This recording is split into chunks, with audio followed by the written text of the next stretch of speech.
Good morning mga idol. Ito naman sa may Libertad, yung palengke sa Libertad, Mandaluyong. 200 ang kilo ng tilapia. Malalaki yan, mga buhay yan mga idol. Sariwang sariwa yan mga idol. Kaya count me in. Palo to palo tayo ngayon. Dito kayo pumunta sa palengke ng Mandaluyong Libertad mga idol. Yan mga idol. Saka pag marami ang kuha mo ay kapag discount ka mga idol.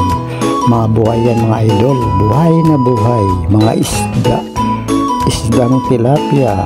Marami naman iba dito. May ibang klase. May hilupin at iba pa mga idol. Dito lang yan sa may kanto. Sa may Jollibee. Sa Libertad, Mandaluyong mga idol. Yan. Ayan nga kasi ang ano dito sa pamilyan dito sa may Libertad. Yan mga idol. Mga idol. Kaya let's go. Count me in. Dito si kuya ko yung gano ng tilapia siya. Ayan siya kuya. Mga buhay diba? Mga buhay tumatalon-talon pa siya. Tumatalon-talon pa sa maraming pumipila dito mga idol.